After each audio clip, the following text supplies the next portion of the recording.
Well, as South Africa is still digesting the latest unemployment figures released by Stats SA yesterday, there are calls now for a change in direction in terms of the response to the joblessness crisis in South Africa. As of yesterday, we now know that unemployment among young people in the age group 15 to 24 sits at more than 60%. Almost half of black women in South Africa are also unemployed. This was from the first quarter, the first 3 months of this year. Let's take this further now with Zimbali Mncube, who's a research, tax and budget policy, a member of the team that works on those issues with the IEJ. Zimbali, good to have you back on SABC News. You say it's time for a change in direction. Where should we be going in addressing the crisis of joblessness in South Africa?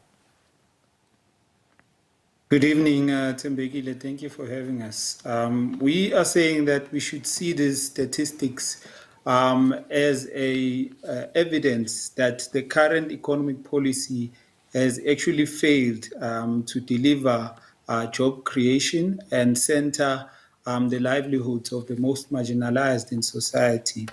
Particularly, they tell us that spending cuts, which have been implemented since 2012, through what is called fiscal consolidation, has failed to deliver and support those who cannot support themselves. And we see this through decreasing quality of education because there are now less teachers, particularly in rural and township schools. And we see it also in the hiking of interest rates by the Reserve Bank, which collectively, this austerity and hiking of interest rates has led to decreased demand in the economy. And as you have highlighted, this impacts particularly black women and the youth the most. And so a policy shift or a change in direction would entail actually spending and ramping up spending, particularly in labor-intensive sectors of the economy, such as manufacturing, such as construction, to ensure that we can support these sectors and that they can stimulate inclusive growth. And the statistics tell us the opposite, because if you see the numbers that were released, mining, construction are one of the least sectors to contribute to employment, whereas the financial sector is contributing the most. And so this is a sign of an economy that is deindustrializing, which is something that is worrying for us. And why hasn't there been enough of a response at a policy level? Because when you consider that the trend where unemployment in this country has been above 30% has been persistent for the last 9 years at the very least.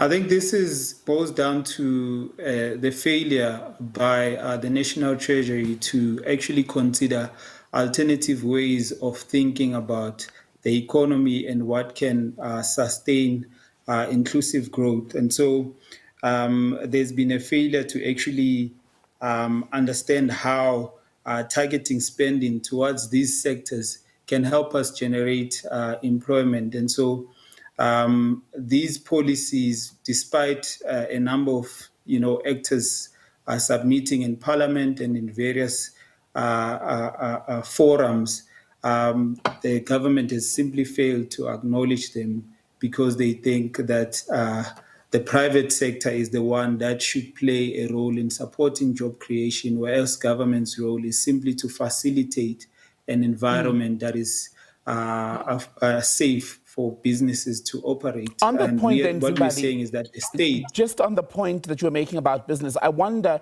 to what extent corporate South Africa business is an innocent bystander, a victim, perhaps, as it often portrays itself, of a failure in terms of economic policy to create jobs. Is that the true reflection of the situation? Or could actually business itself be doing more to help aid in responding to this crisis? I think business itself could be playing an active role in supporting government policies. And I'm not putting it in the sense of public-private partnerships, but for instance, when you think about investing in infrastructure development, Government needs to lead on that front, but however, it needs revenue, a revenue which needs to come from, profits that these big businesses are making. And so when we say there are alternatives to raise revenue, such as increasing the corporate income tax, such as taxing the wealthy, business and lobby groups in business are usually the first to reject such proposals. And so that shows that it's actually in their favor to a lower tax rate, where else when we're saying government should increase spending, the assumption is that that spending should be supported by an increase in progressive taxes, so taxes that are taken from the extractive sector, for instance, taxes that are taken from curbing illicit financial flows, which business facilitate in some instances. And so it's not an innocent bystander, as you say. What will be the consequences, Zimbali, for the country and especially the poorest among us if this crisis is not addressed adequately and if it's not addressed soon? I think we've seen the consequences already, or at least some highlights through the July 2021 unrest, whereby people lost their opportunity to, sustain livelihoods because everyone was in lockdown. And in addition to that, the social relief of distress grant was taken away, and that contributed to the unrest itself, although there were other political factors. And I think, as many people always highlight, this is a ticking time bomb, and I think it's a recipe for disaster, and not to be alarmist, but I think we should see it as a crisis, as a crisis that it is, that a large number of young people sitting in townships without employment, without any means to support themselves and their families. And the Finance Minister, Enoch Godongwana, will try for a third time to put forward a budget that can pass through Parliament next week.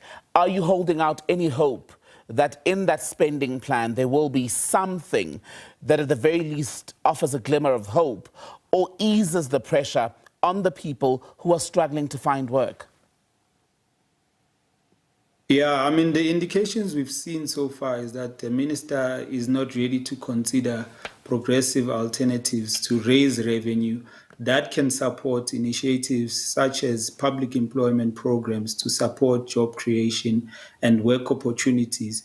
And so we are not really hopeful that the minister will suddenly turn and consider such measures to support employment. But I think it's not to say that we should just sit and fold our hands. I think Parliament has shown that it's important for members of Parliament and the public to participate in this process and to continue to put pressure for government to consider these alternatives as ways that can actually help us support in employment and generate livelihoods that are better for the majority. And and that's what we'll be doing for the next few days to ensure that we see a change in direction, as we said in the opening remarks. Zimbali, good to speak to you. Zimbali is with the Institute for Economic Justice. Thank you for your time this evening.